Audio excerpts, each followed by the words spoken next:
Yeah. It's George. It's Elaine. Come on up. Hey, Vinny, listen.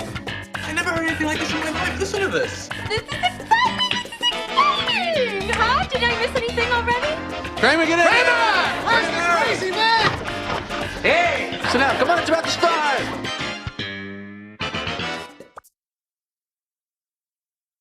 Hello. Hello! Hello. Hello! Hello. Hello. And welcome to Seincast, a retrospective on all 180 episodes of Seinfeld, being hosted by two guys who can barely run their own lives. My name's Matt. My name is Vinny. We have a special treat for everyone listening to Seincast. Let's not hype it up too much. But the audio might sound a little different than usual, hopefully a little better. But for the first time ever, Vinny and I are recording in person with each other. I'm looking at Vinny right now. I'm staring at that ugly mug of his right now. Is this weird for you? A little bit. Yeah. To see you. Usually I'm seeing you in a little, tiny box on my screen, and it's laggy. I feel like we are moving ever closer to a legitimate podcast. Yeah. We have actual human interaction. One. But this is nice having you here. I hope we can do more episodes like this in person. That would be nice. Vinny refuses to look me in the eye. I know. It's kind of weird.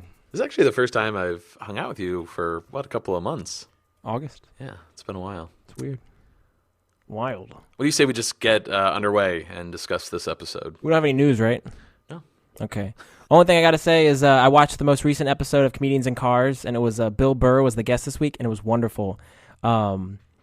They had a really good conversation. They stopped off at a cigar shop and had a cigar in the middle of the day. And just the two, I could watch the two of them talk all day long. So I highly recommend checking out the latest edition of Comedians in Cars with Bill Burr. We've kind of been skimping on our comedians coverage. Yeah. Well, they know where to find it. Only on Crackle. So is that Seinfeld news? I don't know. Everything is so weird this week. The dynamic. We're gonna have to re-record this whole episode. I feel unsure of myself. I feel inadequate. Vinny and I notice we usually start these episodes feeling a little uncomfortable, and then by the end, we're finally comfortable, and we have to, wrap it up. So I don't like this. Just cut all this out. For this week, I hate locking these episodes in time because it's nice to have a show that would be timeless. Yeah. Like Seinfeld. I'd say Seinfeld's pretty timeless. Go on. But this is Thanksgiving week. True. And I figure we should just start this week's episode just giving a big thanks out there to all of our listeners for just endless support. Honestly, when Vinny and I started the show, we thought we'd get a few listeners here or there that just like nitpicking and either delving into all things related to Seinfeld. Really, literally excruciating minutia. That's the best way to put it. Elaine nailed it. But we've gotten just a lot of really kind messages from people all over the world, as a matter of fact. Yeah, and it's Japan, Norway, the UK. I didn't know people, would be... Seinfeld would transcend, Seinfeld would transcend, not Seincast. For people to stumble upon this rinky-dink show, and they're like, hey, I could listen to this. I'm surprised Seincast actually moves out of this, transcends this table. Yeah, right. That we're sitting at right now. But yeah, Thanksgiving week, and here we are talking about global, appreciation of Seincast during a holiday week that only Americans celebrate. But all in all, I feel like we don't say thanks enough to our listeners. So thanks a lot, guys, for just all your support. And when we thank somebody, we really thank them. So thank you! Vinny, what episode are we discussing today? So we are discussing the fourth episode of season 3, The Library, which was written by Larry Charles and directed by Joshua White. This is the only episode to be directed by Joshua White. And according to Larry Charles, he may or may not have been a friend of Larry David's. So they don't know why he only directed this one show and why did Tom Steronis direct it. But Joshua White gets the credit for this one. And it aired October 16th, 1991. Vinny and I are following the episode order on our DVDs. In fact, Vinny, you and I just watched the DVD before recording, right? Together in person. So weird. I know, So weird. I've never been the little spoon before. It was really a nice viewing. But our episode order might contradict the air date order or most online guides. So we recommend everyone pick up Seinfeld on DVD. But if you prefer not to, just check out our show notes and we'll include our episode order there. This episode, The Library, Vinny, we're talking about here, it's...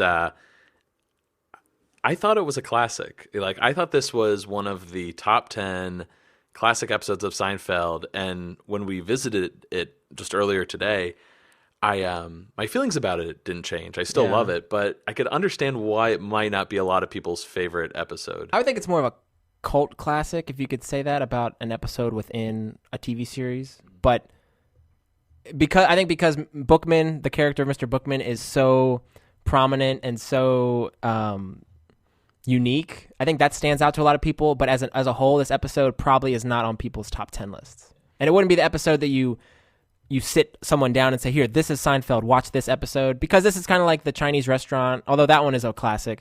But that's not the essence of Seinfeld. That happens to be one nice, shining moment in the Seineverse. But I wouldn't say this is a classic per se. Sure. And I'm sure we might have to debate that as we go on, but I agree that if it weren't for Bookman and particularly the flashback sequences, right? I don't really know how much this episode had to stand on. Should we start off with ratings? Yeah, why not?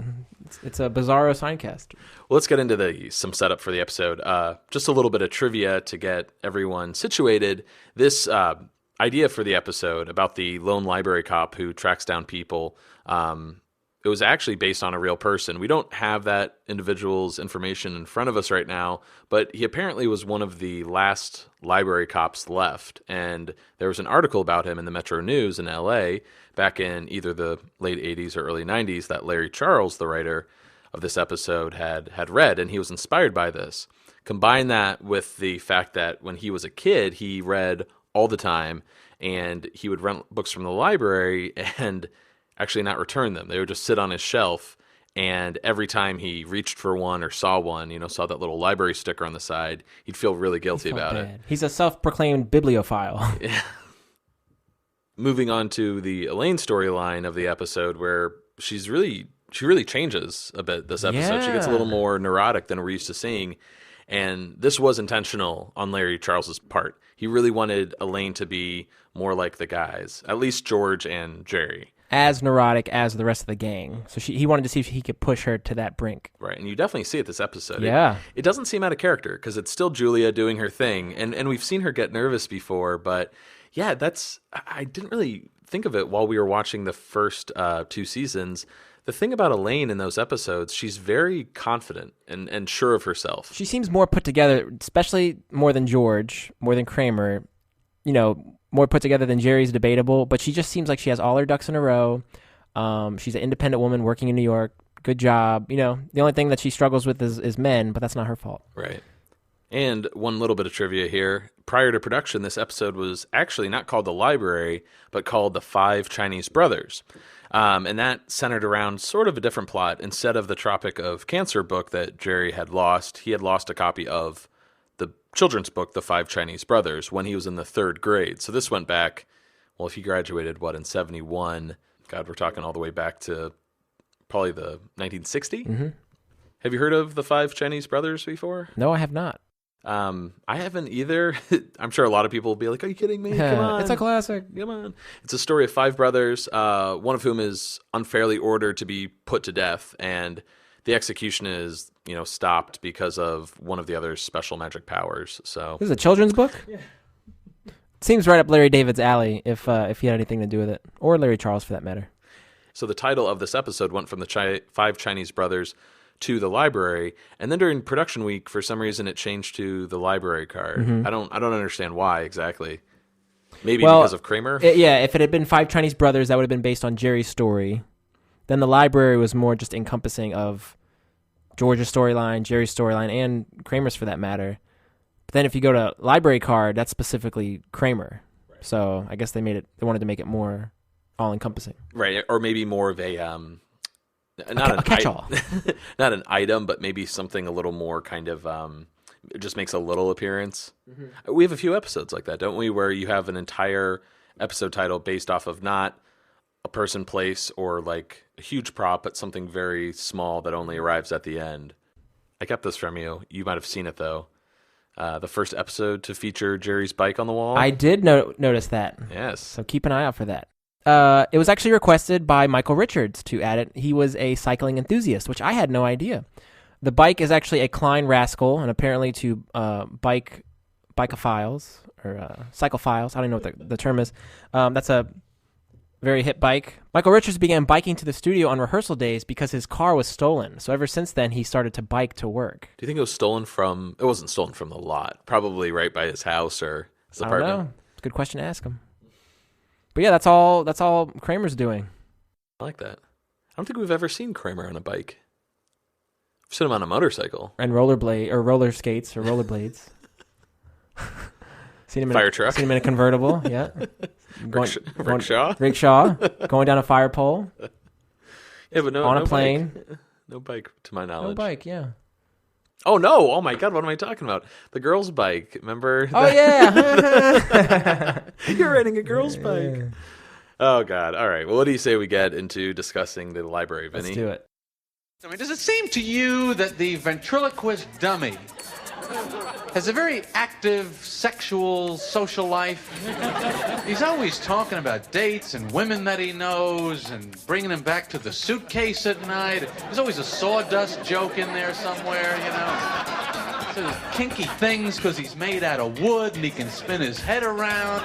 We're somehow expected to believe, because the face is so animated, that they think we're not noticing that the feet are just swinging there. Dummy feet never look really right, do they? They're just kind of dangling there, always kind of askew, you know, and you always just see little ankle, those little thin fabric ankles that they have, you know. You think, I don't think this thing is real.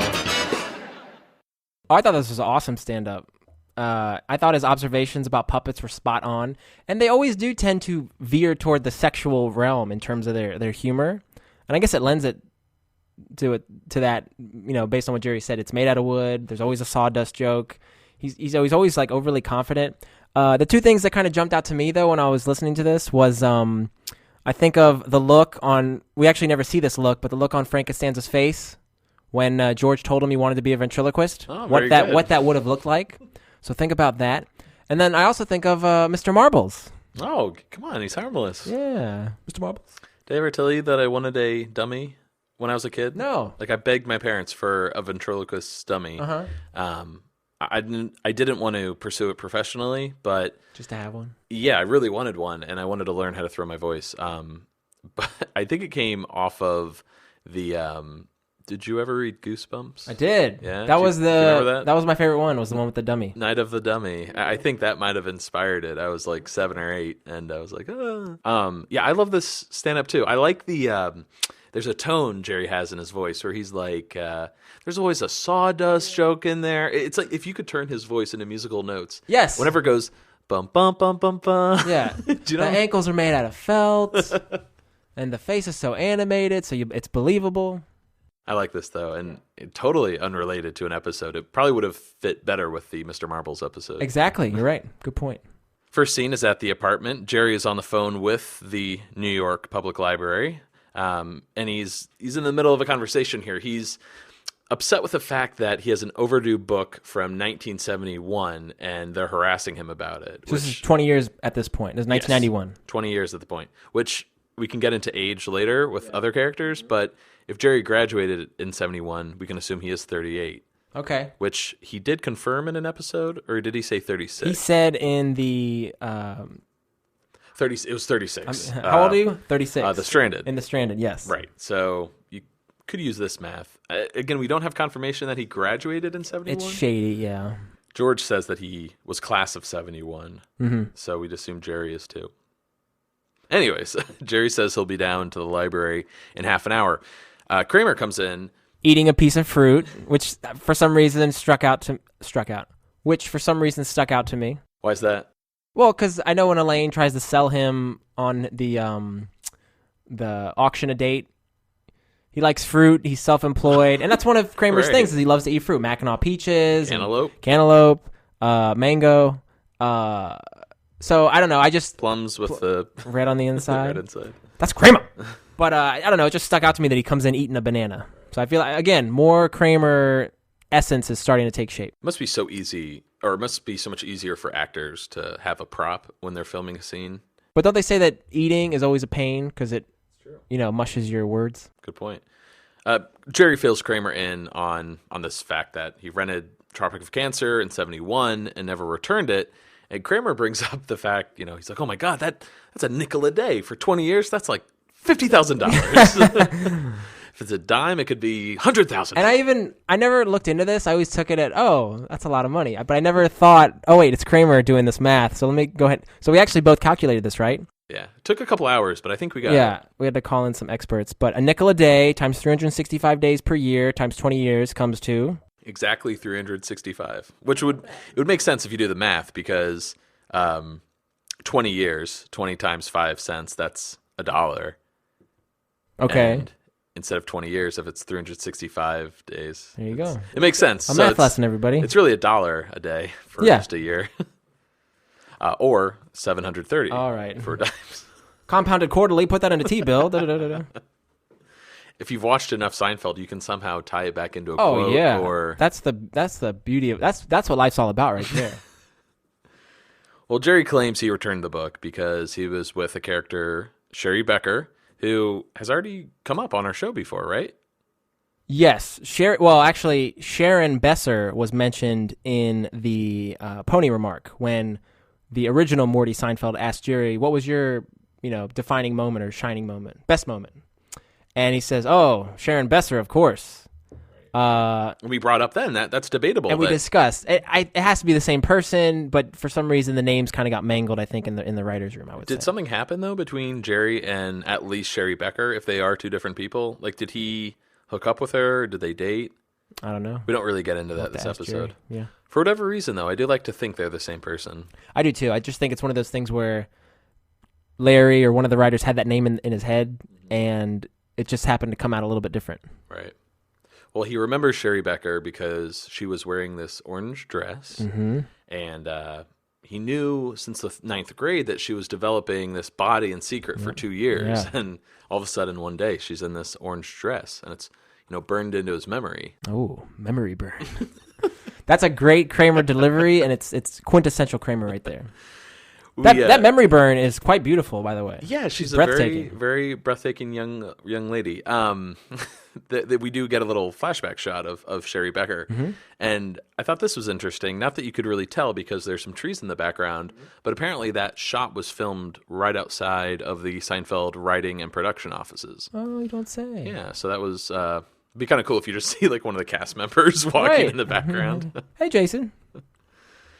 George buzzes, and Jerry's like, "Oh, great! Now I have to go to the library." I'm sure George is going to be thrilled, and he is getting ready to head down to meet George. While Kramer goes on this really weird. It's not a rant per se, but he's got issues with the library. He's saying it's all a bunch of cheapskates in there anyway. People sitting around reading the newspaper attached to huge wooden sticks, trying to save a quarter. What is up with Kramer? He's so like judgmental for people like trying to. I don't think you join a library to save money. I'm a member of a library just because I like having the freedom of, like having the selection. I don't have to buy it. It's easy. But nowadays with everything being electronic. Oh wait, we're talking 1991 That's here. That's true. Though. Good point. But I think this is, again, one of those Kramer things that he's a conspiracy theorist or he's always kind of questioning the system. And this is one of those things that doesn't jive with him. So as we'll see in the next scene, he has more things that he finds troubling about the library. Right. But I got to say, I love Kramer's unbridled enthusiasm. He's ragging on the library and all the things they stand for. But as soon as Jerry says, I got to go to the library, you want to go? Yeah. Yeah, sure. He chimes right in, and he's like, I'll go. I don't pay as close attention as I used to with these episodes, unfortunately. At least compared to like our first season. But Kramer was reading a TV guide, and whenever I see TV guide, I just always think of Frank. Oh, of course. See, they were meant to be partners. There I like that. And as you mentioned, Vinny, next scene is at the library, and I mentioned that TV guide reminds me of Frank. Whenever I see the New York Public Library, and I've lived in New York, outside of New York, for the past 8 years. Whenever I walk by it, I always think of Ghostbusters. Oh. The opening scene. Okay. But just with those lions and stuff out front. So it's kind of scary. Ghostbusters supersedes Seinfeld in this manner. You mentioned Kramer wants to tag along, but here he is going on about the Dewey Decimal System, how it was a scam, and that Dewey guy really cleaned up on that idea. So I feel like there's no logic. I'm trying to understand Kramer's reasoning here, but I think it's just, hey, You can't. Kramer's a weird guy. Let's pick something random for him to be upset about. He has his things, yeah. And we get the first shush from this actor or character titled the Shusher. He's played by Neil Lerner. The only thing I found that he was in of note was Batman Returns. Really? He's credited. Wait, don't tell me. I can figure this out. No, I doubt it. Who is he? He's Gothamite number 2. Damn it. Well, and also in this episode, who's the actor that plays Mr. Heyman? Biff Yeager. He was also in Batman Returns. So this guy shushing Jerry, this is one of many shushes this episode, but I feel like shushing comes up a bit in Seinfeld and in Curb, too. Yeah, But Jerry has a real thing about shushing, as he'll point out in The Engagement when he's dating this Melanie girl who eats her peas one at a time. why does she do that? What's the rush? But yeah, so shushing is a big thing, I think, with both Jerry and Larry. I hate shushing. Shushing just doesn't. I don't get it. It's like it's piercing. It's shh. Oh yeah, Larry gets into it at the movies in Curb when Hugh's son is chewing, is being really obnoxious. Yeah. Larry's eating popcorn. You shush, dodo brain. And he's like, "Fuck you." Well, Kramer and Jerry approach the counter while the librarian has her back to them, and she's stamping a bunch of books. This woman's completely ignoring me. Look at her. This is a lonely woman looking for companionship. A spinster. Maybe a virgin. Maybe she got hurt a long time ago. She's a schoolgirl. There was a boy. It didn't work out. So now she needs a little tenderness. She needs a little understanding. Needs a little Kramer, huh? Then she'll need a little shot of penicillin. Yeah, I called before. I got this notice in the mail. Tropic of Cancer, Henry Miller. This case has been turned over to our library investigations officer, Mr. Bookman. Bookman? The library investigator's name is actually Bookman? It's true. That's amazing. That's like an ice cream man named Cone. Well, Lieutenant Bookman's been working here for 25 years, so I think he's heard all the jokes. A couple things. First of all, I love how Kramer weaves this intricate story about, as we'll meet Marion, the librarian, her past. And did they name her Marion just so it would rhyme with librarian? You would think. Because it's kind of fun to say. It is. This is my girlfriend, Marion the librarian. Larry Charles does a commentary on the DVD, and he said that it was a coincidence that there's a character named Marion the librarian in The Music Man. Oh, so okay. maybe Cool. they accidentally pulled from that. So Marion is played by the actress Ashley Gardner. She's you'll probably know her. She voiced a couple characters on King of the Hill. She played Nancy Hicks Gribble. She played Dee Dee Hill and also the Reverend Karen Stroop. Also the Reverend Karen Stroop. Couldn't pronounce that one. She was also in an episode of Reno 911, episode of Malcolm in the Middle, and she was in an episode of Watching Ellie with Julia Louis-Dreyfus. Oh, very cool. I'd like to revisit that show. I'd like to as well. Even though I think people liked it, I remember it being kind of lumped in with the Seinfeld curse. Correct. Because it was the third. She was, I think, the third in line to try a show after Michael and Jason. Yes. And it didn't pan out past the first season. So we had the Michael Richards show. We had, was it Fired Up? Oh, wow. I think he was the motivational speaker. That was Jason Alexander's show. And then Julia came out with Watching Ellie. Then I think Jason came back for another one. Yeah. Before New Adventures of Old Christine. Correct. That didn't work out. Yeah. And now New Adventures was on for 5 or 6 seasons. Yeah, man. So that broke the curse. I think that was the show that broke the curse more than Watching Ellie. But now she's flying high with Veep. Oh, yeah. Veep is so... Oh, they'll start. It's good. It's very good. I love it. And I love how adult it is, too. Yeah. It ties man. into that Curb episode where Julia's meeting with HBO. Yes. She's like, I really want to be on an HBO show and be able to say fuck. Yeah, you don't want to say that. Yeah, I really do. But the thing I love about Veep is that it's so different than her character as Elaine. So I think a lot of people have trouble buying her as somebody other than Elaine because she is so Elaine. Like, you see her, you see that face, that adorable face.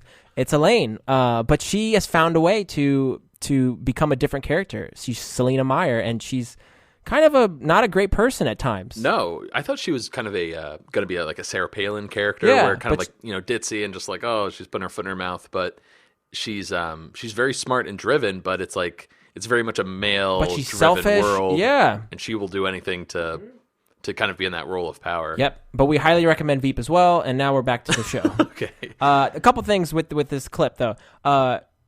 So when Kramer says there's a library investigator named Bookman, that's like an ice cream man being named Cone. There were additional lines that were cut.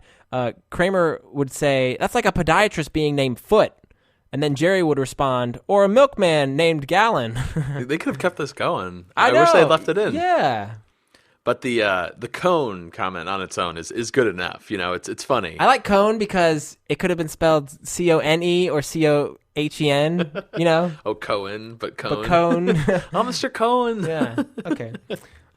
Anything else? If you notice the way Marion reads when she sees the book, or the note that Jerry hands her, and she says, I have to see Mr. Bookman? Yep. She reads this note that Jerry hands her, and it says, Tropic of Cancer. She gets really kind of flustered by reading it. And then Sherry Becker will also have that same reaction upon, I don't know, it's something. Yeah, just reflecting on this book. Just really moved these women. These very sensual vibes are being put out. George comes in, and he's a little taken aback. He's a little, like he's processing something. And he asks Jerry if he saw the homeless guy on the library steps screaming obscenities and doing some calisthenics routine. He thinks it's this guy, Mr. Heyman, who was the old gym teacher from their high school.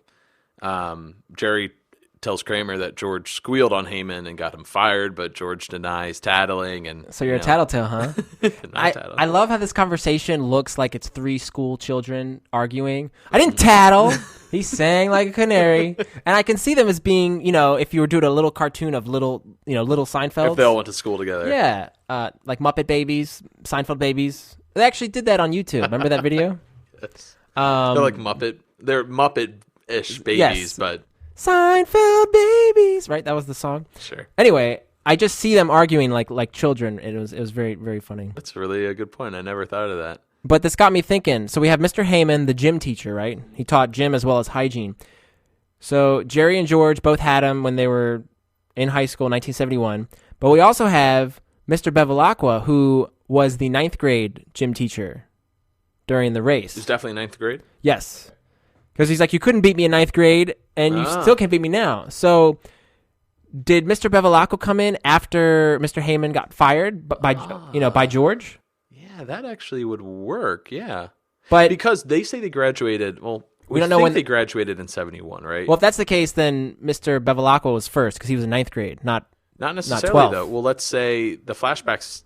Did the flashbacks take them back to 1971? Well, because he got fired the next day, Heyman. So if Heyman had to get fired in 71, if that was their senior year of high school, Mr. Bevilacqua had to come 4 years earlier. Right. Anyway, it's tricky. It's something to think about because we have two gym teachers at conceivably the same high school. There could be two gym teachers, though. I mean, my school That's had. a good point. We didn't have one gym teacher. We had we probably had 4 or 5 people in the athletic department who specialized in different sports. Like one person did basketball. The other one did wrestling and volleyball. They coached those teams, but they, it just depended on what kind of gym activity you were doing. You're right. I'm wrong. You're dumb. I'm dumb. You're smart. Well, George denies ever tattling, as you mentioned, Vinny, and he doesn't want to discuss it right now. Jerry finds what was that? Kramer, he goes, when? Tonight? You'll tell me? He can't wait. And Kramer really does have to know everything. But he doesn't ever find out. No, he doesn't. But just Kramer's incessant need to tell me. Or even in the the tape episode or the when Elaine leaves that sexy message on Jerry's recording, I got to talk to Jerry in private, is what George says. And Kramer goes, oh, what about? And, it's just Kramer has to know. You just have to know, don't you? Yeah. So Jerry finds out that Bookman is on the case, and he'll be in touch with Jerry. So Jerry and George decide to leave, while Kramer decides to stay and hit on the librarian. And you're noticing it now. It pans out later, but we're getting that Kramer is a bit of a... what am I trying to say here? I don't want to say player, like he used this double standard. But he's interested in women. He likes pursuing women. Yeah, but the audience reaction, the audience is really eating this up. Maybe because Kramer he's got bravado. Well, he's got Kavorka too, Too, yeah. But yeah, on the outside, as an audience member, there's just something about Michael Richards. He's so weird, but the way he carries himself, you kind of buy it as the character. He's so unique. There's nobody else quite like him that. He's so, it's invigorating. I wonder how the audience knew to pick up on that. It kind of turns into that, woo! I got a quality. We then cut to those bastards at Pendant Publishing. This is pretty exciting. Yeah, we First finally time. see Elaine's work. Yeah. I feel like we don't see it that often, but up to the point spoilers, she loses her job. Mm-hmm. I feel like we see it a couple of times each season. The Christmas party, we'll see it with Dick and Dick. We'll see it a couple times. Sure. One person though, we will not see ever again. Well, two people, as a matter of fact. Let's talk about the first one. The first Lippman. Elaine starts off the scene, by walking down the hall past those. What are they called? Water coolers? No, your desk is cubicles. Oh, good Lord. Hey, you can think I'm up with it. So we start off the scene with Elaine walking down the hall past all the cubicles, and she's a little frantic. She's got that big mane of hair, and she gets to the receptionist, and she says, "Where's Karen?" She went to pick up lunch. I love this secretary. How she must have forgot. I don't know anything. She's so She's got nothing to offer Elaine. Not at all. It's so good. Her name is the actress that plays her is Marie Barrientos. As receptionist? Yes. She never had a name? Yeah, it's too bad she never came No, back. Lippman calls her Marie, so he calls her by her real name. So. Very cool. Maybe that's why he got fired. Yeah. It's can't even call her receptionist. Gotta get into character. Well, Elaine gets a little upset because Karen didn't ask Elaine what she wanted for lunch. And, how could she forget? I've been ordering lunch here every day for 3.5 years. It's funny, Larry Charles is trying to instill some, just neurotic tendencies with Elaine. Mm-hmm. But I wish it was done a little bit, not better. It's just so boring. I don't really understand why Elaine is so neurotic. I get it from her point of view, but I don't think buy she's it. Getting fired. But that logic, I've worked in an office for years like this, and I've never had this paranoia where it's they didn't ask me. Did you order lunch every day with them? I would say majority of the days people would go to eat, but there were some days where they went out without me. Mm-hmm. Because I was I was off somewhere, or maybe it just slipped their mind, but it wasn't. I don't know. I just never felt like this. I see your point. Do you relate, or do you at least see where Elaine's coming from? Yeah. Well, in terms of paranoia and just that I do. But I guess I see your argument that it could be conceived as a little bit thin. I thought it was interesting though that she ordered lunch every day for 3.5 years. Meaning, if you go back in time, she probably got this job in 88, maybe 87. So she might have been dating Jerry at the time. Ooh. Just neat way to get a little bit of, biographical info on Didn't her. think of that. Good one. Is there something you're not telling me? Because I am getting a really weird vibe. Is Lippman getting rid of me? It's okay. You can tell me. I won't say anything. I don't know anything. You don't know anything. You see, I don't know anything means that there's something to know. If you really didn't know anything, you would have said you're crazy. Oh, hi, Mr. Lippman. Elaine? I was wondering if you got a chance to look at that biography of Columbus I gave you. Yes, I did.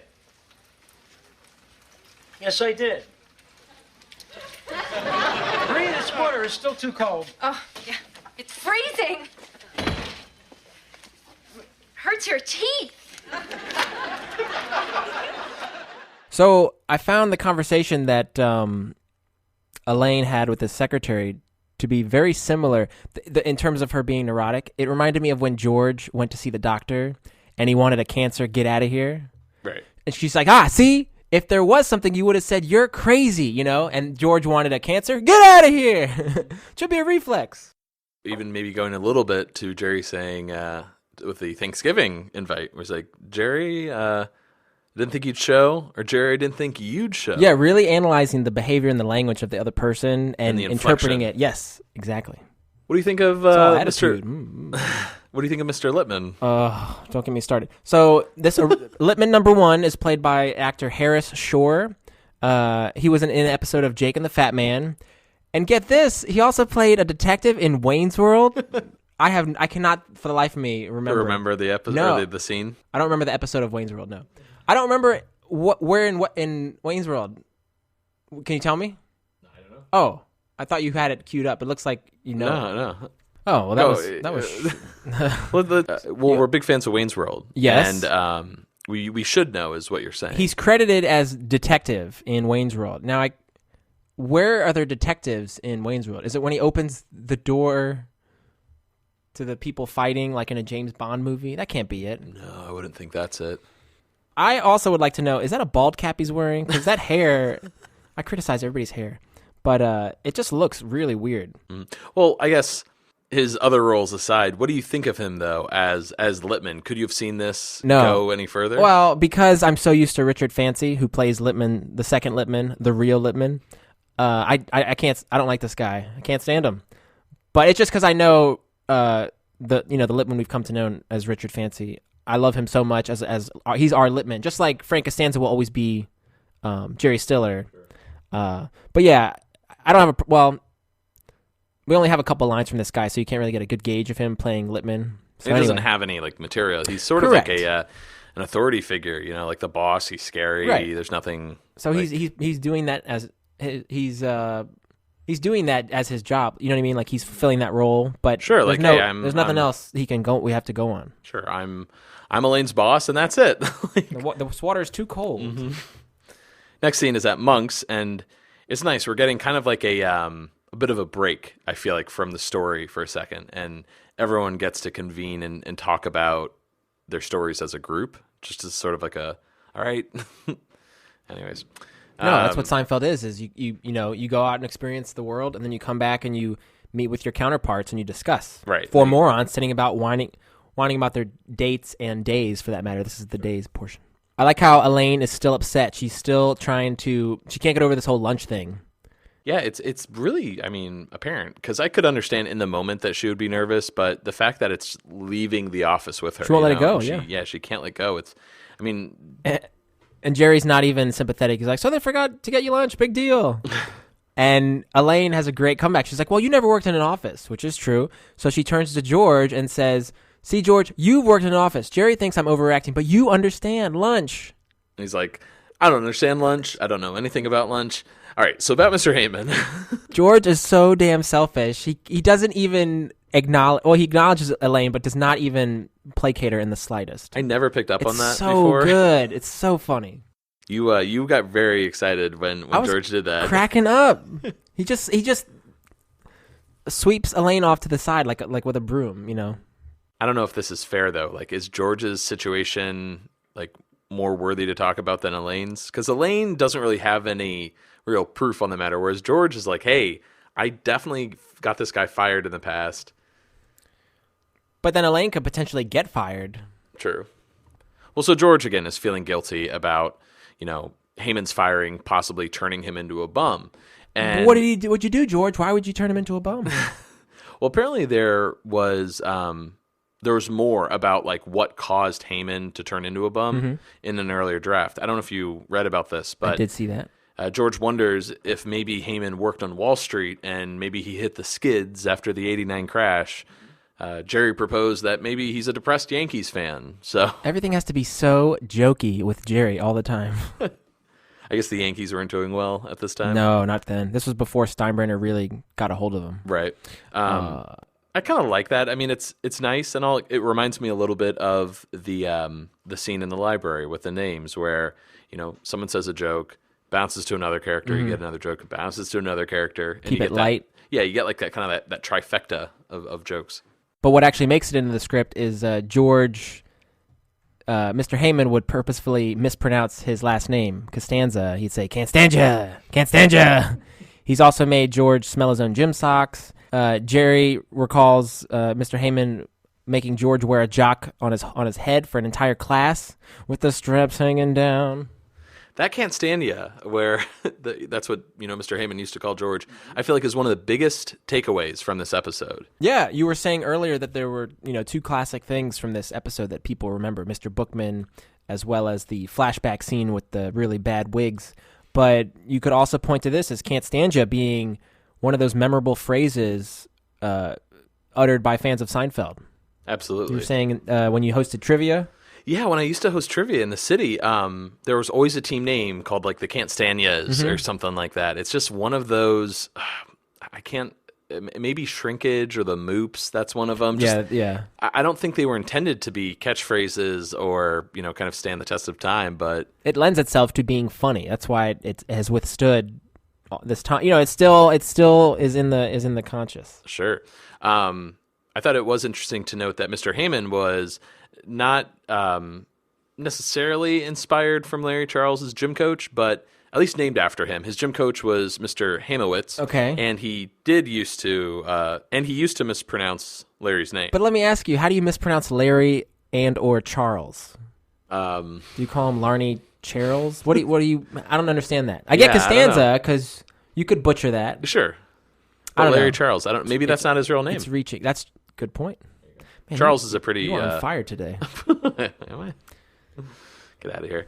I also thought it was kind of funny that the actor who plays Mr. Heyman, his name is Biff Yeager.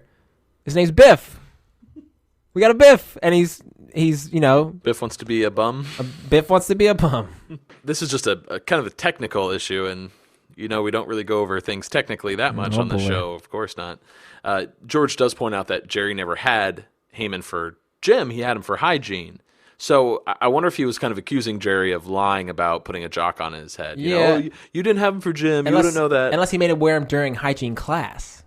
Maybe. Because that was going to be my argument for why they may not be the same age, because they didn't have gym together, but I don't know. They're the same age. Let's just leave it at that. Yeah, we'll leave it at that. I thought this whole thing about, hey, Jerry, you never had him for gym, you had him for hygiene, makes me think that maybe that story traveled through the school, and it's more of a legend. Jerry's still laughing about it, and he was the one who kind of furthered the rumor. Maybe, yeah, and he wasn't even there. And George was like, "You weren't there. You don't know what happened." But that would make sense if George maybe had Heyman for Jim. Maybe Jerry had Bevilacqua for Jim. Ooh, there you go. So there you go. But then in the race, they both lined up for that big long race at the end during gym, right? Oh yeah. Well, maybe that was during 9th grade. That was 3 years prior. Maybe George skipped a couple of grades to get in the same class as Jerry, and then okay. And it's appropriate too that they, they're talking about hygiene, right? Because apparently Mr. Heyman had these horrible teeth. I love Jerry's description. He's like, "There's something from an exhumed corpse," which is so awful. Yeah, like little baked beans. You think of like a mummy or something. Yeah. Oh, and they look like that. Elaine asks George what happened in the locker room that one time that got Mr. Heyman fired. Come on, tell me what happened. Oh, okay. As I said, the guy had it in for me. He actually failed me in gym. Me. And those spastic schnitzer twins. Cantstandya! Yes, Mr. Heyman? Your underwear was sticking out of your shorts during gym class. Oh, well, I guess that's because I wear boxer shorts. Boxer shorts, huh? What brand? I'm not really sure. Yeah, well, let's take a look. He gave me a wedgie. He got fired the next day. Why do they call it a wedgie? Because the underwear is pulled up from the back until it wedges in. They also have an atomic wedgie. Now, the goal there is to actually get the waistband on top of the head. It's very rare. Boys are sick. But what do girls do? We just tease someone till they develop an eating disorder. So, Matt, I got to ask you, who are these spastic Schnitzer twins? That George mentioned in the clip. As the flashback begins, he says those spastic Schnitzer twins. I think it's the 3 guys or 2 guys that give the wedgie that are with Heyman's jabronis. Well, what George says, he actually failed me and Jim, me, and those spastic Schnitzer twins. So you don't think those are the three guys in the locker room? No, because I mean, I would assume he was talking about he failed George and those spastic Schnitzer twins. But I pulled up the clip right here, and you have these guys come in with Mr. Heyman to give him the wedgie. I thought those were the twins. Well, one guy on the right, there's three. One guy on the right is not one of them. Well, they don't have to obviously. be identical. But the two that come in look somewhat alike. That's what I'm saying. Well, I'm only saying that because the third guy doesn't look like him, but they're definitely not twins. Now, that's for sure. do you think these twins went on to open a bakery? What are you getting at? Schnitzes. Schnitzers. I tried to say it like George. That'd be incredible if they were somehow related. Is Schnitzer's a real deli or a real bakery? Probably. Yeah. But that's where the marble rye comes from. Yeah. Yeah, it makes me think, though, the spastic Schnitzer twins, since they're spastic, they might be a little awkward. Mm-hmm. Maybe they're not athletes like George, and Heyman might have had it in for them. I could see that. So he failed them along with George. All right, that makes sense. But you could still be right. Anyone out there, if you have a theory, let us know. Weigh in. So I don't know if we said enough about Biff Yeager earlier. Do you think... is there anything else to say about him? We know he's in Batman Returns, which is cool. He plays security number 2 in Batman Returns. He also was in 3 episodes of Parks and Recreation, which is I'm a big fan of. And he's in an episode of The Mindy Project. So I'm just trying to think of a couple things that you may have seen him from. Yep. A lot of these actors, whenever we list their not credentials, but like the shows they've been in before, there always seems to be a theme, especially in the early 90s. You get a lot of, Star Trek The Next Generation, or like Jake and the Fat Man. They're all have been on Jake and the Fat Man. Wings, or like Melrose Place, something like that. I do like this actor, though. I like him a lot. He's got a very unique face. Yeah, he's great. Fantastic as Mr. Heyman. So one other thing I'd like to talk about is the scene when they come back from the flashback and George and Jerry are explaining to Elaine what a wedgie is. I found that so charming to have 2 boys explaining the concept of a wedgie to a girl, and then she in turn explains the female equivalent. I find that really cute, because Elaine's like, what is that anyway, and I have to explain it to her. Don't you think, though, I mean, regardless if you're a boy or a girl, you would know what a wedgie is? She should have learned that, but maybe since she, went to finishing schools along the Eastern Seaboard and equestrian competitions, maybe she wasn't privy to that. Yeah, I don't know if I have to agree, though, that a wedgie and an eating disorder. Hell no. I'd take a wedgie any day. But that's really funny, though, from, I think, Larry Charles's point of view. Like, it's dark. Oh, it's dark, but it's just like, that's how messed up, kids can be to each other. It's dark, but it's so casually thrown out. Oh, yeah, eating disorder. Tease somebody until they develop an eating disorder. Yeah, it's good stuff. And then Kramer comes in, hey, Babalu, you better get home. Who's Babalu? That's one of his many nicknames. We need to keep track of for Jerry. It's a nickname he has for Jerry. There's Mogambo. I like that. Manjamba is Newman. All right. Fatso, the non-fat yogurt. Listen, Tubbs. Tubbs. Right. Yeah, Babalu. I kind of like Babalu. I do like that, too. So Kramer's there to tell him that Bookman, this guy Bookman from the library, is waiting for Jerry in his apartment. And we go to a little bit of stand-up.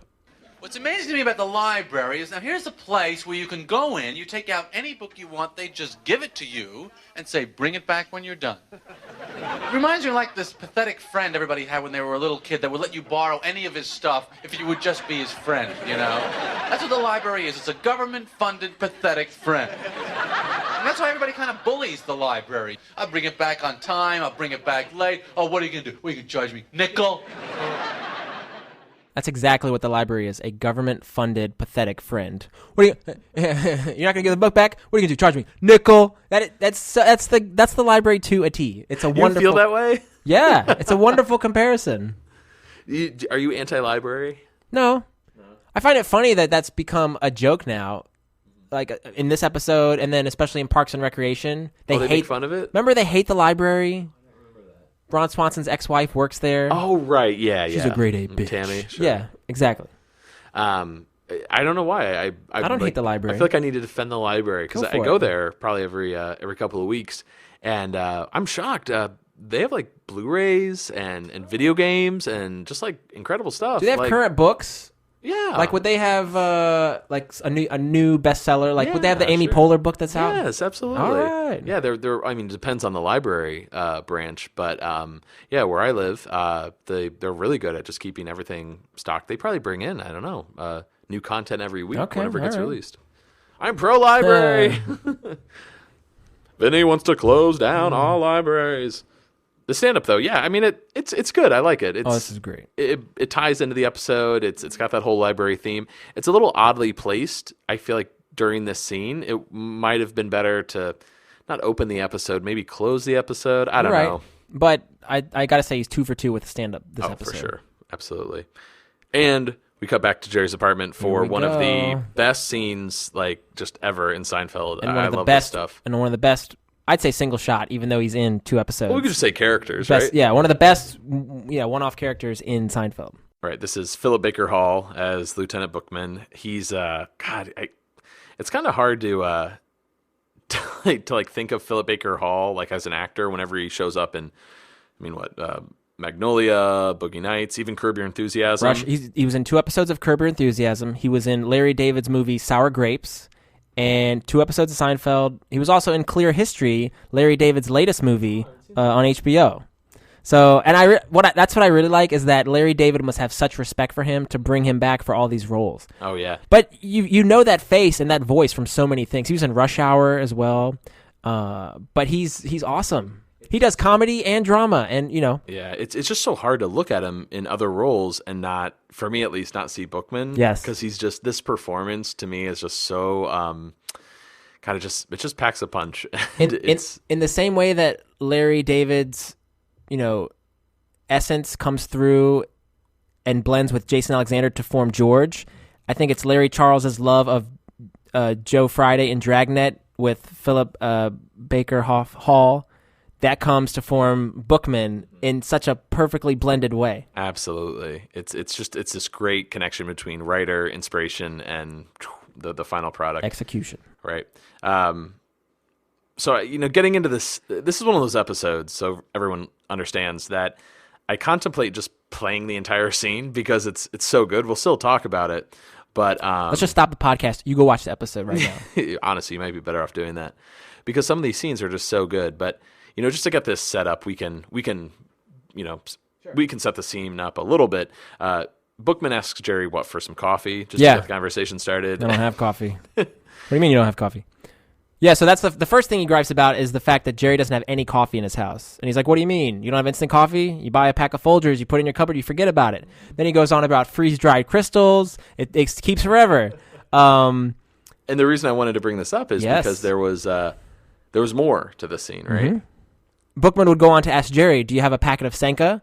Which is also funny because that's what they serve at Reggie's, the Bizarro coffee shop. Right. I also have a cup of decaf. We have Senka. Jerry replies to this that he only has herbal tea. What flavors does he have? He lists chamomile, lemon lift, and morning thunder, which is just so cool because those are the teas mentioned in The Dog, which we discussed last week. The previous episode. So there's definitely this clear communication between writers. Hey, why don't you... Let's have some continuity from week to week. Kind of make this thing be all-inclusive and kind of, I don't know, it really takes shape. Yeah, or at least a little nod, because George is the one that lists the chamomile and lemon lift, but it's just neat that it's there. At least the morning thunder, that is the tea that that Jerry prefers. Yep. And maybe I should feels great. Maybe I should mention now, I actually bought a box of Morning Thunder. You didn't buy just a box of Morning Thunder. Bought a few. Bought several. Can't wait to try it. I wish I would have kept that in, though. That would have been a nice line to leave in. Yeah, it really would have been nice. Any way to tie these episodes or, nods to the others, just fantastic. All right, let's get to the best part of this episode. You took this book out in 1971. Yes, and I returned it in 1971. Yeah, 71. That was my first year on the job. Bad year for libraries. Bad year for America. Hippies burning library cards. Abby Hoffman telling everybody to steal books. I don't judge a man by the length of his hair or the kind of music he listens to. Rock was never my bag. But you put on a pair of shoes when you walk into the New York Public Library, fella. Look, Mr. Bookman. I returned that book. I remember it very specifically. You're a comedian. You make people laugh. I try. You think this is all a big joke, don't you? No, I don't. I saw you on TV once. I remembered your name from my list. I looked it up. Sure enough, it checked out. You think because you're a celebrity that somehow the law doesn't apply to you, that you're above the law? Certainly not. Well, let me tell you something funny, boy. You know that little stamp? The one that says New York Public Library? Well, that may not mean anything to you, but that means a lot to me. One whole hell of a lot. Sure, go ahead, laugh if you want to.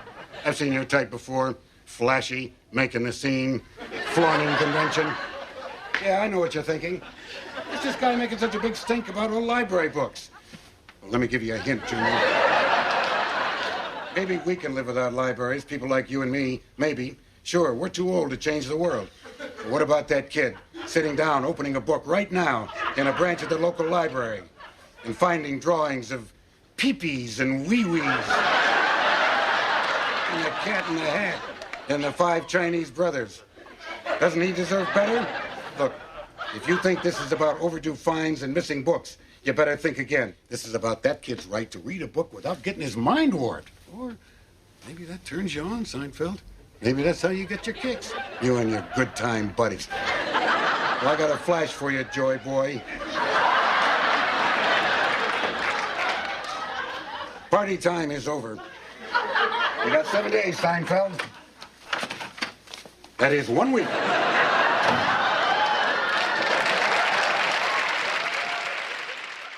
I want to apologize for playing such a long clip, but I think it was worth it because this scene is just so damn good. That rapid fire delivery between Philip Baker Hall and Jerry is, I don't know if this is something that he had to really work on and get it just right, or if it's just the way things happen. It's so stern and authoritative, and just like how Kramer played the detective, freeze, mother, you know, here's your name, Ray, I'm a damn good cop. It's the same kind of feel, and that's more Larry Charles coming through of that loving dragnet. Yeah, he nails it to a T. I would argue this character of Bookman gets even closer to Dragnet because it's like that divide where Bookman's that 1960s gruff and yeah, he's just I'm angry, I'm bitter, yep, I'm always working, always like who's the next perp I'm gonna go after. Seemed kind of like that 50s generation that was growing up with the hippies and they really hated them, and it's like, oh, I detest these young kids thinking they can get away with anything. Get a haircut, you beatnik. Right. Whereas like Kramer's was like a 70s, I don't know, like I think of like not Clint Eastwood, but kind of like a cool New York blaxploitation kind of cop. Mm-hmm.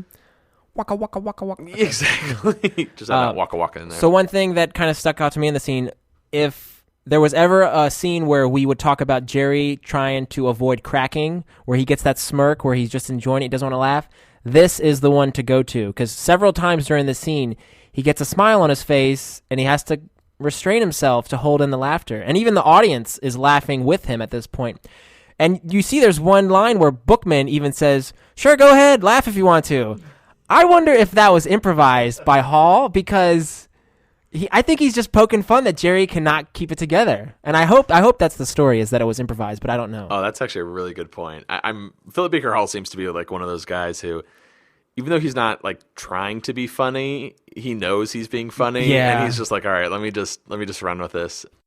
Man, this scene, I wish we could just have an entire episode to talk about this scene, but of course we can't. So, of course Bookman leaves and the audience goes wild, deservedly so. I always found that moment there when he walks out and you see Marion, the librarian, kind of dart into Kramer's apartment. Yeah. I always found that really confusing because I'm so just like blown away by Philip Baker Hall's performance that I'm kind of confused. I'm like, wait, what's going on in the background? And for some reason, like when I first saw this, I thought the audience was like laughing and applauding because Marion like darted in at the last minute and it was timed really well. Do you know what I'm talking about? It was timed really well, but I mean, my thought was she doesn't want to be caught by Bookman. Of course. Off hours fraternizing with a hippie like Kramer. There's just something, I don't know why, there's something about going into the next scene that always felt kind of just off as a way to cap this amazing scene with Bookman. I wish there was like either like an act break or like a transition into a completely different location. Oh, I would disagree. I think it's a perfect scene capper because she's going to get in trouble. She's going to be made if he turns his head. So the fact that she pushes Kramer in the door, slams the door, is I think a nice little capper. Well, we cut into Kramer's apartment here, which is a first. First time. Right? We only get a door, but it's still technically... It's a nice door. Yeah, the first time we're ever in his place. Marion is afraid, as you mentioned, Vinny, because she could get fired if Bookman sees her away from work at the library. And so why don't you leave? We always say that line. Do we? I think don't we? I don't know. I don't remember this one. I thought we did because the way Kramer says it, and he's so sensual about it. Why don't you leave? I can't. And then they just, cue the music. But I thought that was something we always say. I feel like this is a moment too. If you look at Kramer when he drops that line, "Why don't you leave?" He's using the Kavorka. Yeah. Oh, yeah. He's like, oh, this power. He knows he has the power in this episode. He's using it. He's on the offense. How does one get Kavorka? I don't know. You can't acquire it. That's for sure. We cut back to Jerry standing in the doorway, and he's at that pitch again. Yeah, he's just screaming at. No way I'm paying that. I assume Bookman is like waiting for the elevator. Yeah. He gets in, and Jerry's still shouting as the doors close. I'm surprised Jerry would shout at Bookman, because I would think Bookman would be like, "What'd you say, Jelly Belly? Don't you dare, yell at me like that." Right. So what does he yell at him? He's like, "I remember returning the book with Sherry Becker. She was wearing an orange dress." I'm a witness. Sherry Becker. She wore an orange dress. She gave me a piece of blackjack gum. It's licorice gum. What do they think of? I remember it. Oh, man. Seinfeld. Thank you. We have Jerry Seinfeld here in the studio tonight. Jerry suddenly realizes that, oh, hey, Sherry Becker. Maybe I should look her up. And I assume he's just looking through the yearbook. Why? He's looking for her. Yeah, that's a good point. It's not a phone book. He's like, Becker. Okay, there her photo is. Then what? Like, that helps you call her? Maybe. Oh, you know what? Maybe he wanted to keep in touch. Maybe he wanted to get her name, like the spelling. Becker? Yeah. Don't know how to spell Becker? I don't know. I'm assuming. Is it a C? Maybe it began with a Q. It's weird. I don't know what that... It makes sense. I never even thought of that. When you're watching this episode. Yeah, you're like, yeah, find it. Find that photo. Talk to her. I guess at one point, I didn't know how to, place this in this scene or a later scene. But at one point, there was supposed to be a flashback sequence. Yeah. And I think it was in the middle of this scene. So maybe when Jerry was going on this rant of, shouting back at Bookman, hey, I remember returning the book with Sherry Becker, you were going to cut to Jerry returning the book at a library. And get ready for this. In this scene, when he's returning the book, there was going to be this kind of suspicious-looking hippie standing nearby. And you'd find out that the hippie is in fact Kramer. What? And he's got like shoulder-length hair, a headband, tie-dyed shirt, bell-bottom jeans, and sandals. Love beads, the works. Oh my! I cannot begin to imagine what that would have looked like. Would you like this though? Is this getting a little too wacky? I feel like this is what every other sitcom would do. To let's do a flashback and have two of our main characters. Yeah, it doesn't make sense. The fact that they don't do it makes me happier. You know what I mean? I don't know. I feel like this is something they do on Friends. Not that Friends is bad, but I liked Friends for most of the season. It's not Seinfeld. It's not Seinfeld, right? But when I saw that, I kind of cringed and Kramer and Jerry weren't supposed to know each other in high school. They didn't meet until he moved into the building. Well, it's not that they would know each other. I think it would just be, hey, coincidence, Kramer was there. Happened to be there? Yeah, these people don't know each other. It would be a way to get a cheap laugh, in my opinion. I don't like it. So I'm glad they didn't do it. Right. It's just crazy. This was actually on the table at one point. I like hearing that it was on the table, but I'm glad it got cut. And thrown on the floor. Sure. And it kind of would, this whole episode plays with memory and what you remember and whatnot. Sure. And it would sort of contradict what actually happens because we know Jerry didn't return the book to the library. So that would mean that this memory Jerry has is false. So then, unless it was the other book. Oh, Capricorn, maybe. That's a good point. Well, I think we'll get back to that after our act break. All right, let's take a short break.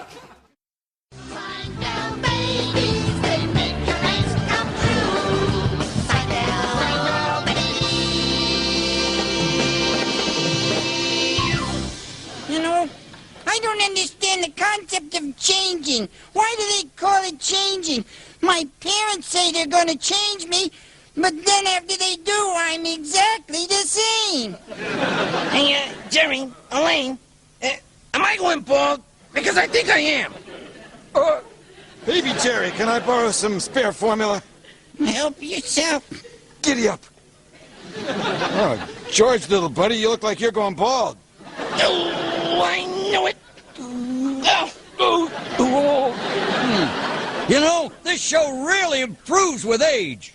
Why? Because the jokes get better? No, because my hearing gets worse. Okay, so that's it. The one who can go the longest without a diaper change wins the contest. I'm out.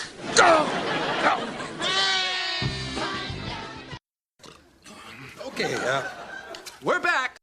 So we're at Monk's. We get another reminder of what Sherry Becker looked like in that yearbook photo. And it dissolves into, I feel kind of bad for the actress. Me too. Because it's like, look at this pretty young woman and look how, like, not ugly, but like, look how much she's changed. She's aged. She's middle-aged now. She's put on weight.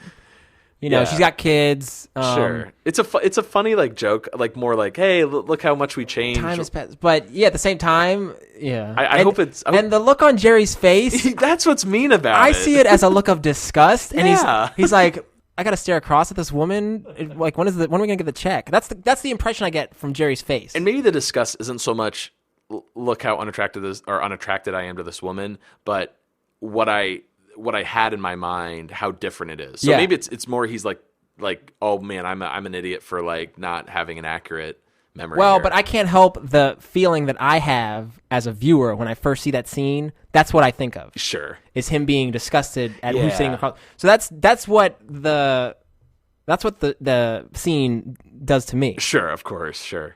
Nonetheless, though, I mean, we were actually talking about this while we were taking notes together. This actress is so funny. Oh yeah, she reeks of New York, and she's awesome. Great accent. Her name is Cynthia Sigeti. Why you put a little inflection on that? But the way she licorice gum and never. Oh God! But she also played in a Curb Your Enthusiasm episode. The group she played the incest survivor group leader. Okay, I completely forgot about that. I have to revisit that episode. But once again, Larry David just pulling these, like, I wonder if he like watches Seinfeld and he's like, I like her, let's bring her back. I think he just has this memory that he remembers if he liked working with you, he's going to want to have you back. And I think that's like an ultimate sign of respect or admiration for Larry David to want you back. Sure. And one other interesting bit of trivia before we move on to the scene. Did you know that Sherry actually is listed as Sandy in the closing credits? There was an accident. There was a mistake of some sort. Newman died? There was a mistake of some sort where I don't know if she was called Sandy in an earlier version. Wait, what was the Cheryl Becker? Damn. No, it was Sharon Besser, Sherry Becker, and then Sandy in the Becker? closing credits. I guess. I don't know. Memories are bad. Yeah, memory burn. But I thought that was interesting. And we've seen that a few times, right? Like where a character will... they'll be cast with a name and it'll show up in the credits as, Jim. And you're like, who was Jim? Oh, he was the security guard that they never called. Well, so Jerry asks Sherry, what I want to call her Sandy now, asks Sherry what she remembers about that day at the library. She remembers that it was a Friday afternoon, which I guess sounds okay. She wore a purple dress. So right Purple, there. not orange? We're wrong. And she was chewing Dentine. And I always chew Dentine. Like, remember Jerry? Dentine. Oh my God. That smile on her face. This is these moments right here where these just like, this is a single shot character. Not one of my favorites, but just they steal the scene. Like they just own it. And I love it. Well, I was going to say, but very similar to the actress who plays Carrie Sokol, in that she is a scene stealer. And I just like to say it as she reeks New York. Like that's what you think of when you think of a New York, like a girl from Brooklyn in the early 90s with that thick accent, and this woman here does it as well. Oh, sure. And he asks her, when she mentions Dentine, he's like, I thought it was like, what, blackjack? Licorice gum? Ugh, never. Would you ever chew licorice gum? That seems to be a little... I don't like licorice anything to start, but I'd try it just for the sake of the field. Wait, just to say, like, hey, I chewed the gum that they mentioned on Seinfeld. Exactly. We need to go to Chinatown and get you some gum. Yeah, $100 worth. Yeah.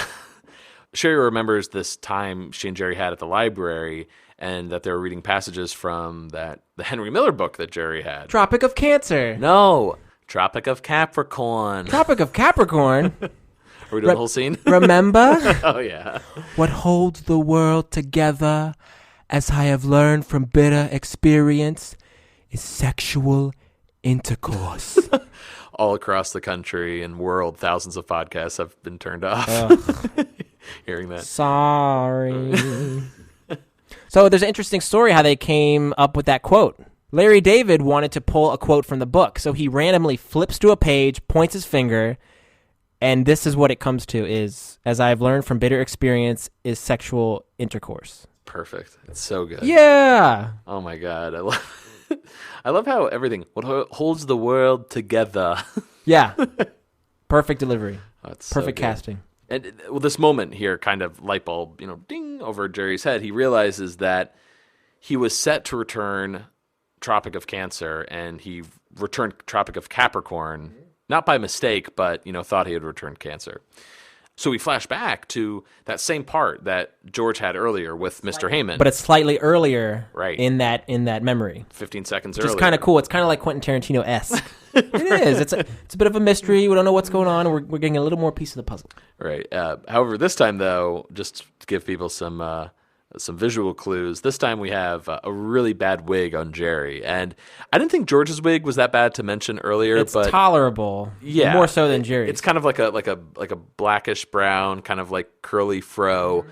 Jerry has his normal hair, but is it supposed to be a mullet? It looks like they just put a piece here just hanging off the back of his head, and like that's the it. Crown. And made it long. Yeah. Almost like a bunch of extensions, like one solid piece of extensions. But nothing covering the top. I think it's supposed to be a mullet. All right. I would assume, right? But Larry Charles says he cringes when he sees that. He was very unhappy. He thought they looked very cheap and unreal. But yeah, they could have taken that a different direction and really made it something special and something very fun. Right. But it does look very cheap. I agree. Larry Charles did reference in the commentary that while working on Seinfeld, they used to have, as he put it, a regret of the week. And he thought the wigs in this episode was the regret of the year. But I love that idea of, oh my God, the creators, of course, when you're an artist, like you don't love your work 100%. There has to be something that went wrong. But that is so Seinfeld to focus on the negative, the darkest part. What was the worst thing about our show this week? Not what do we do right, but what do I wish we could have another shot at and do it again? That seems so typical of the Seinfeld writers. Oh, of course. But the wigs don't bother me. I find them kind of charming and sort of silly in a good way. Wait a second. You're right. I had both of them. We read from Tropic of Capricorn. I was all set to return Tropic of Cancer. And then... Here's the book. Oh, man. Don't let anybody see it. Don't let anything happen to it. Jerry, it's me, George. Don't worry. I'll return it tomorrow. No problem. All right. I'll see you after school. I'm late for Heyman's hygiene. Oh. Where are you going? It was nice seeing you again. I just remembered something. I've got to go. It was George! So does it seem weird that Jerry says he's late for Heyman's gym class, yet Mr. Heyman comes in just 5 seconds later? He's waiting in the wings in the locker room. And then he comes in, to mess with George. Yeah. So Jerry's gone to this class where the teacher's not present. Well, he must have got to the class and Heyman's late as well. But is that kind of weird, though? I guess it speaks to how weird Heyman is as a person and probably why he should have gotten fired. Like, I'm going to give this kid a wedgie instead of going to teach my class. Exactly. I got it in for this kid. I can't stand him. I don't think it's a continuity issue per se, though. It's just he happens. Continuity's a little strong. Teachers come in late all the time. Right. But yeah, because they made a point at pointing that out. So back to the present day, Jerry is nearly out the door at this point. He just gets up. I gotta go, and she's like, "You're going?" So poor Sherry. But hey, I think she got donut powder all over her face. Yeah, that's mean. Right? Don't they have her like eating like this huge jelly donut or something? God, spared no expense, but whatever. I thought she did a great job. Oh yeah. So we're now at the New York Public Library with Kramer and Marion.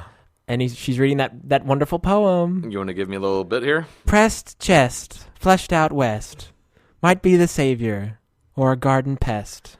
Kramer here is pretty sweet, right? He's like, that's wonderful. You should get published. I really like the relationship between Marion and Kramer. There seems to be a lot of passion there, and I really think he brings her out of her shell because she seems very tightly wound. And she's even when she finishes reading that line from her poem, she's so apprehensive about what Kramer will say. And then when he says you should be published, she immediately like lightens up and she has a smile on her face. So it's a sweet little thing they have going. There's something about like the characters in Seinfeld. You don't see a lot of sweet moments between them and the people they're dating. And not to, strip all the humor out of the scene, but it's just nice to know that Kramer is a good guy. Like, he's not just out for, to have sex. Yeah. Well, probably wants sex. They're holding hands in the library. Yeah, it's so cute. Oh, man, we're really gushing. Kramer. A lot of love in the air. This is his third girlfriend. He's had 3 girlfriends already this season. Yeah, can we remember what we had Tina before? and...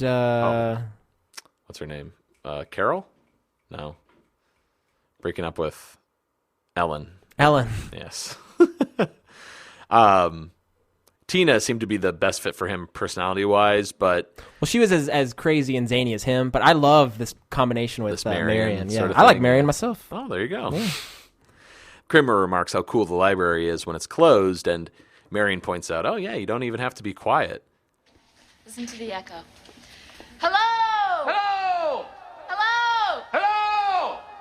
Hello! Hello. Mr. Bookman.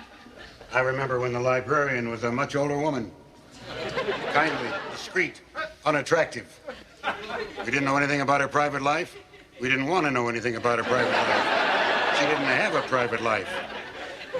While you're thinking about that, think about this. The library closes at 5 o'clock, no exceptions. This is your final warning. Got that? Kewpie down? While you're thinking about that, think about this. Larry Charles is commenting on this, how that became a catchphrase. While you're thinking about that, think about this. And for some reason, we just burst out laughing when he said that. And it's so funny. That became a catchphrase in the office. Yes, in the Seinfeld correct. office. Yes.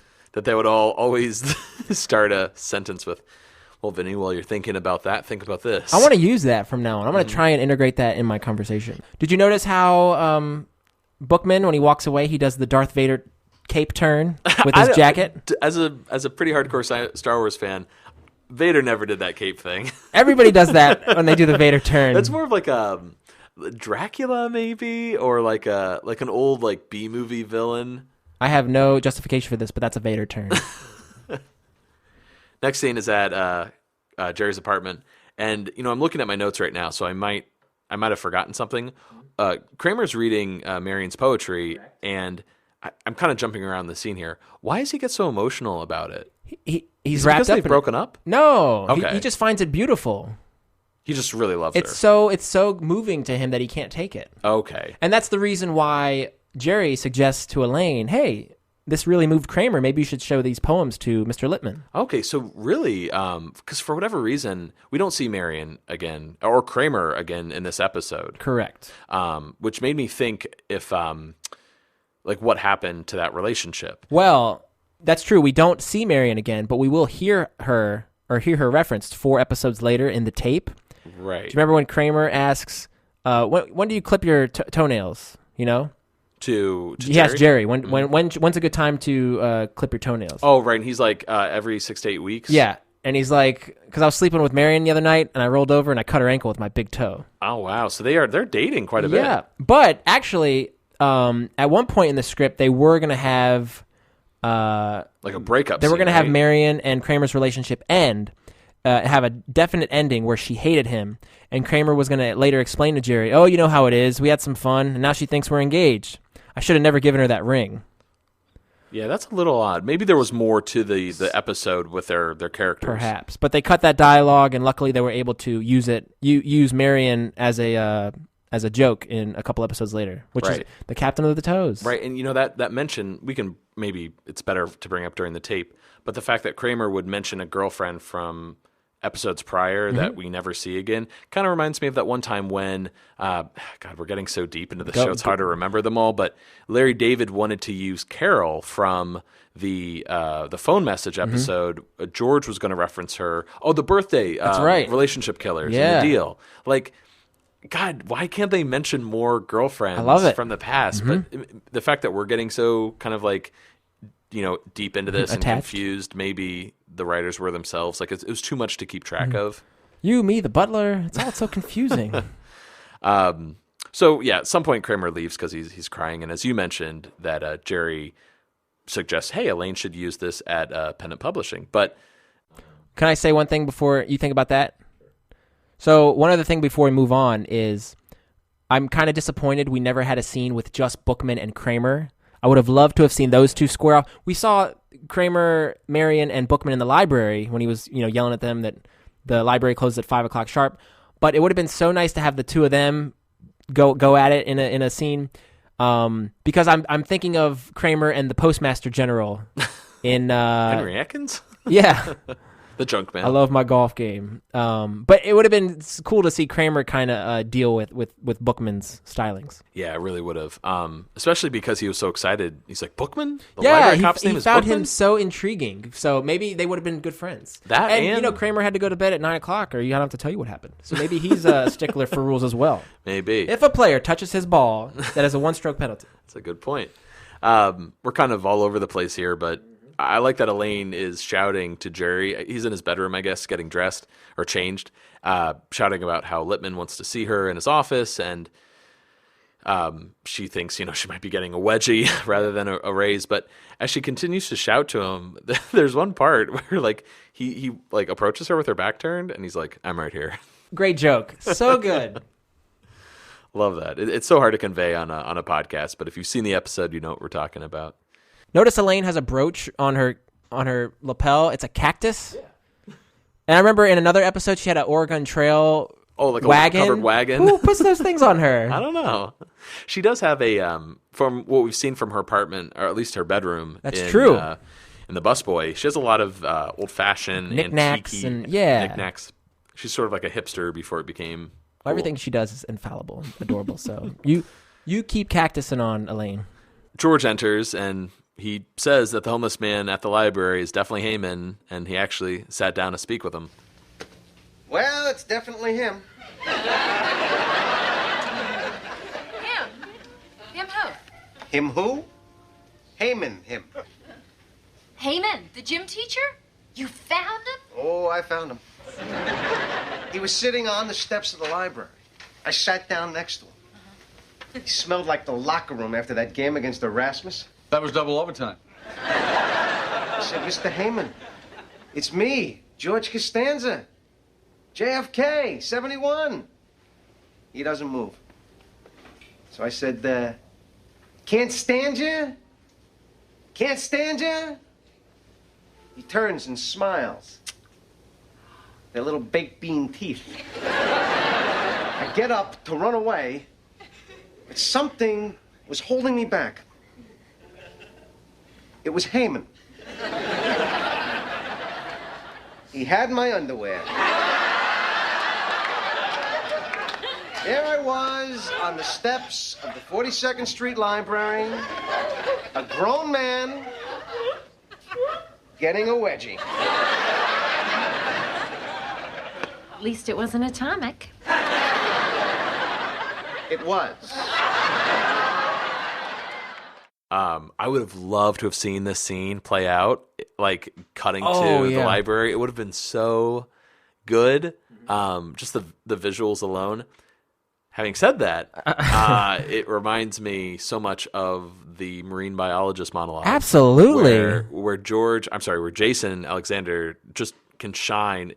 I think he's a great TV and film actor, but we've talked about this before. He had his start and I think had his heart set on theater.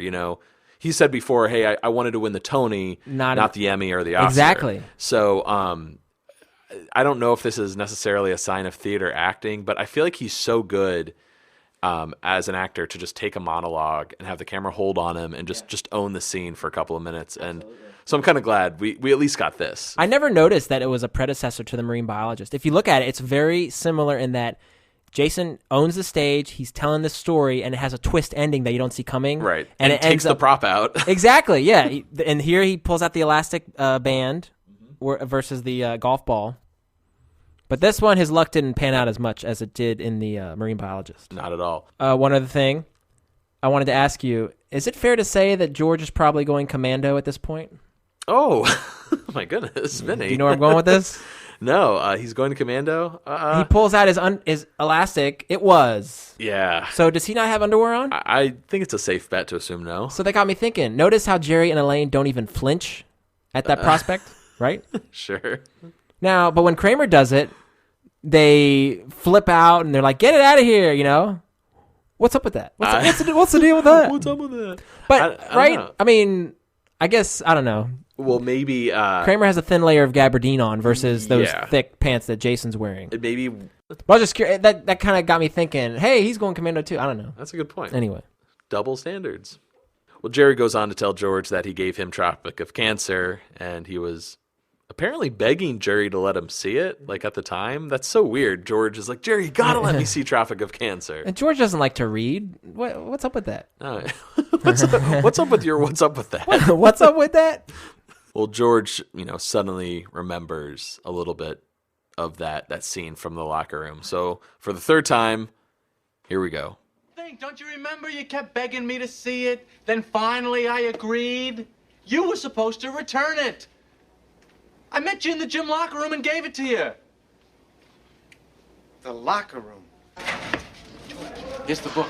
Oh, man. Don't let anybody see it. Don't let anything happen to it. Jerry, it's me, George. Don't worry. I'll return it tomorrow. No problem. All right. I'll see you after school. I'm late for Heyman's hygiene. Oh.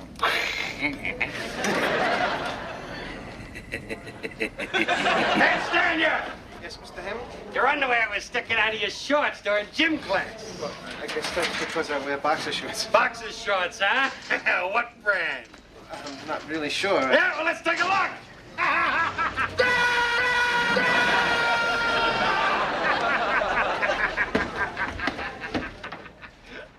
And of course, we see a little extra detail in this scene of the book, Tropic of Cancer, just sort of, it's an eerie shot, but it just sort of falls on the ground in this, I don't know if it's limbo, I don't know where it is, but it just... Purgatory, yeah. It just lands on the ground. So we don't know the fate of Tropic of Cancer. It just disappeared at that point. Something to note, though, that we've now played this locker room wedgie scene 3 times so far, and on the third time, we get a little bit of a change-up. Instead of screaming no once, George screams no 3 times, and if we had the visuals to go with it, it just sort of cuts to his face closer and closer and closer. Jump cuts, and you hear the sound layer on top of itself. What do you think of that? I really like that. I never thought anything of it, just that, wow, yeah, it works. It's good. But it's creative license. It's Larry Charles requesting, he wanted the scene to have a bigger punch, more emphasis. So he wanted them to have these jump cuts. So they had 3 wedgies and screams versus just the 1. It would make sense too, because it's culminating in this. The third time you've seen this scene, let's give it a little extra so it's not too repetitive. 3 wedgies. Right. We cut to the library, and in this portion, Jerry's writing a check to Bookman. Anyway, I hope there's no hard feelings.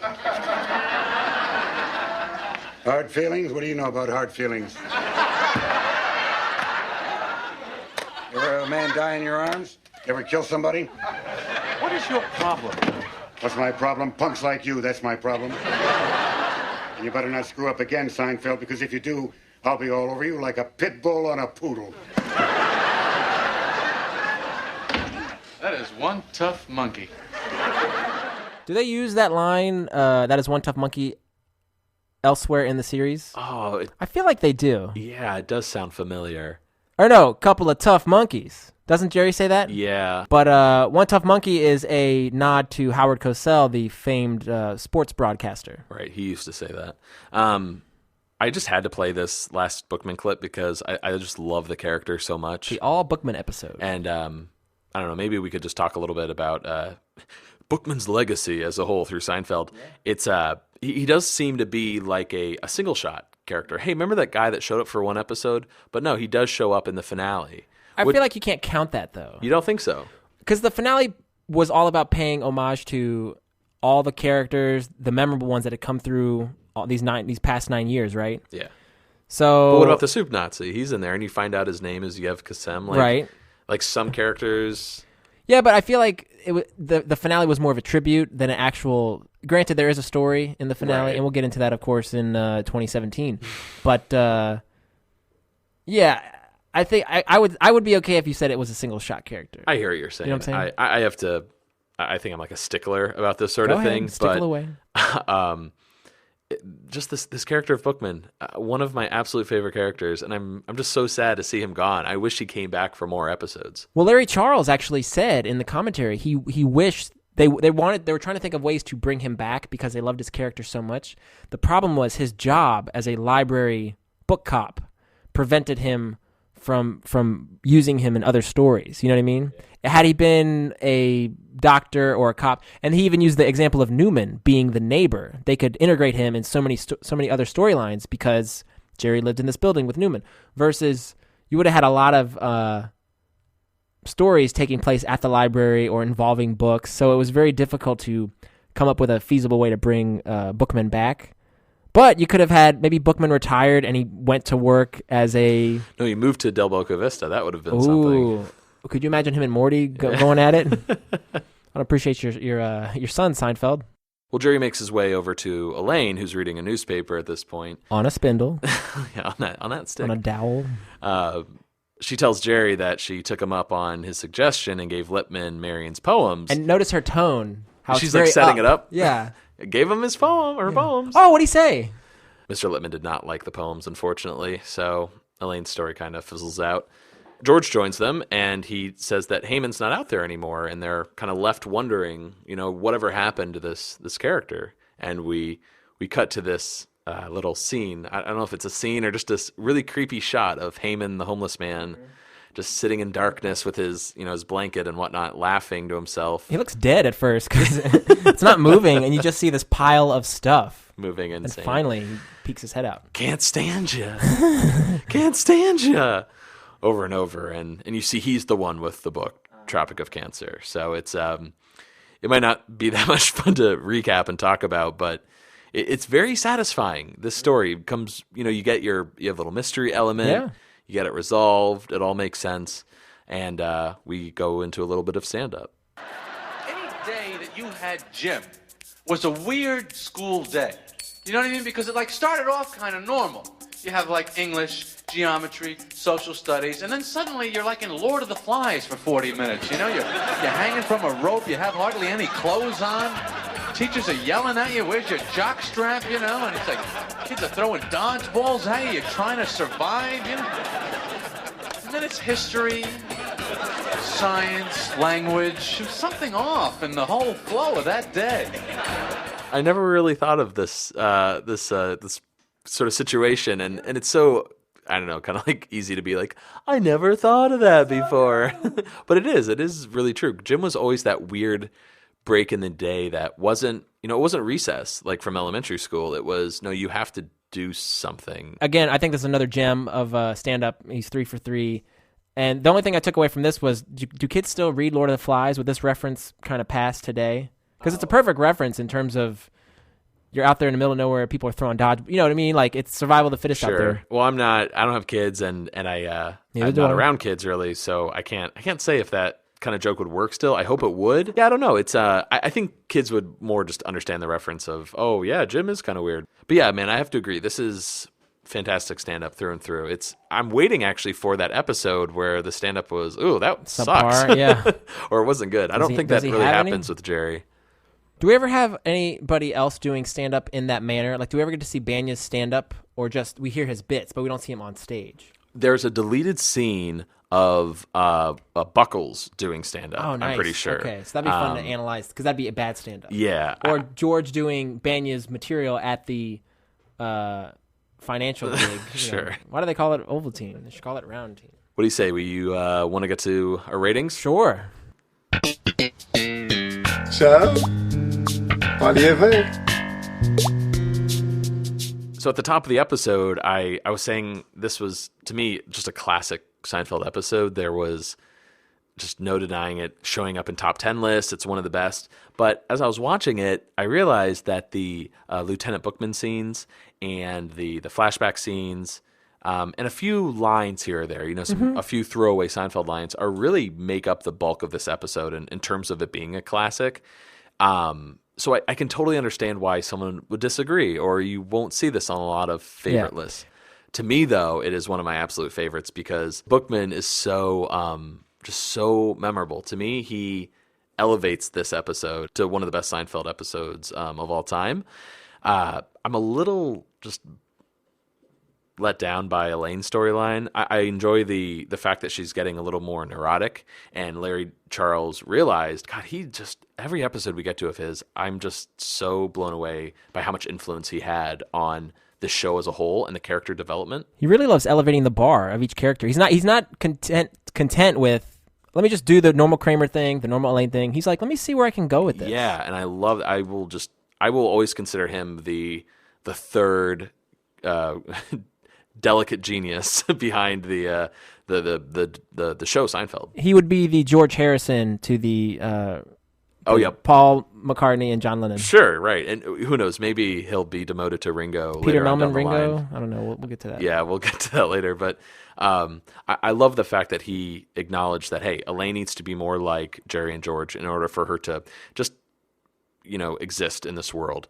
And that being said, though, I don't really like her storyline this episode. I find it very forgettable. So forgettable, you're like, wait, there was another Lippman at one point. Mm-hmm. And even though I'm a pretty neurotic person, and I could possibly relate to what she's going through, I don't. Also, I find Kramer's storyline, you might disagree with this, to be a little dull as well. His scenes with Marion, it's kind of one note. It's like, hey, I'm gonna seduce you, and that's pretty much my arc for this episode. So I can see why, when you look at this character by character, this episode doesn't really hold up. It's really just Jerry and George's storylines that make it really good.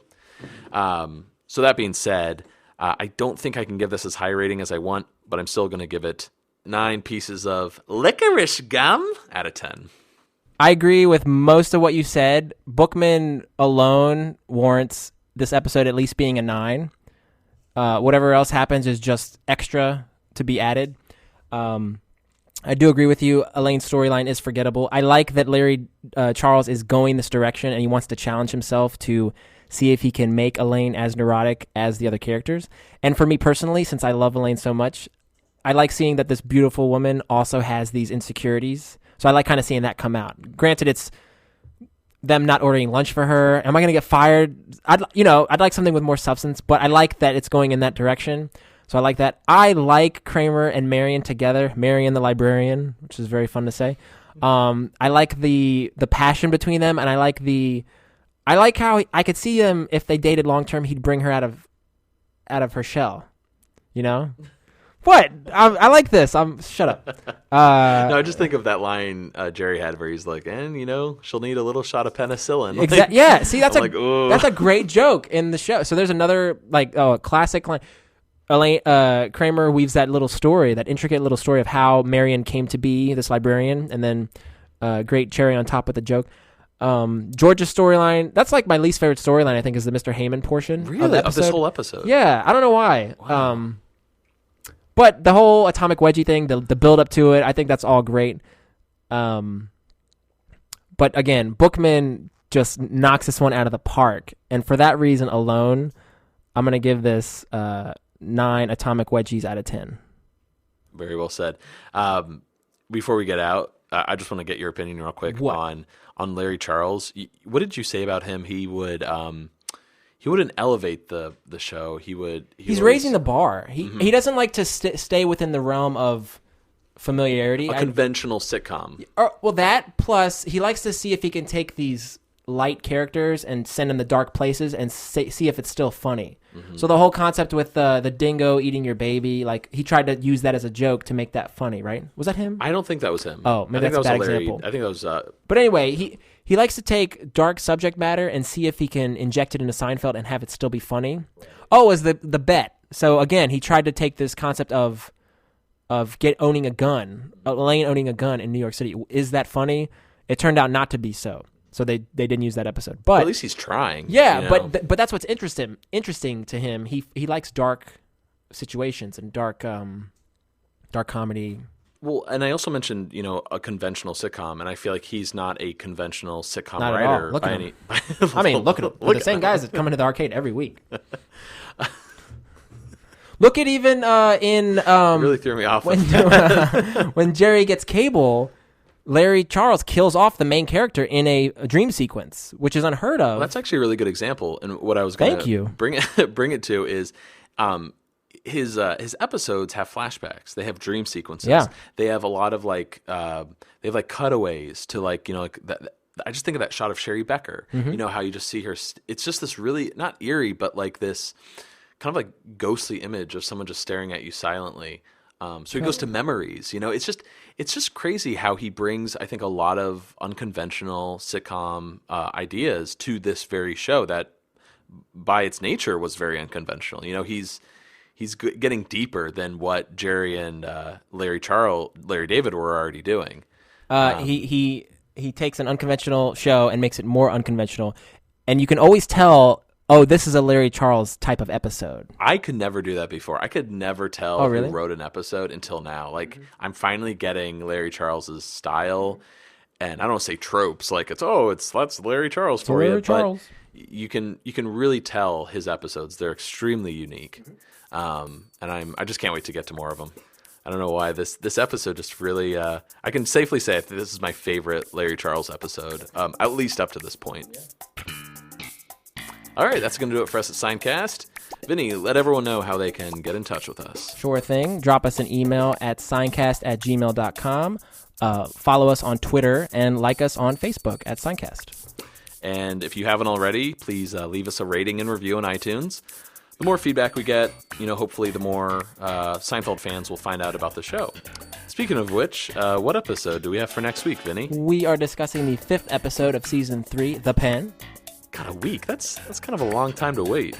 Well, today's almost over. Weekdays always go by fast. It's like 2 days, really. It's a cup of coffee. It'll go by like that. But for now, I'm Matt. I'm Vinny. Signing off.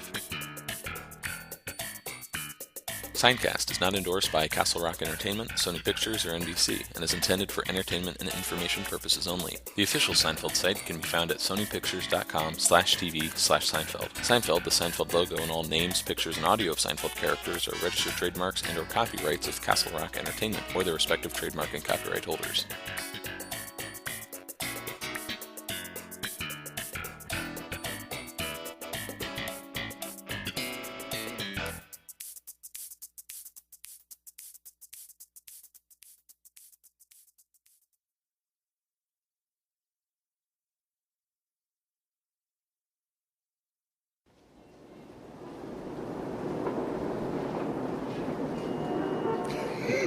Can't stand you. Can't stand you. Can't stand you. Can't stand you.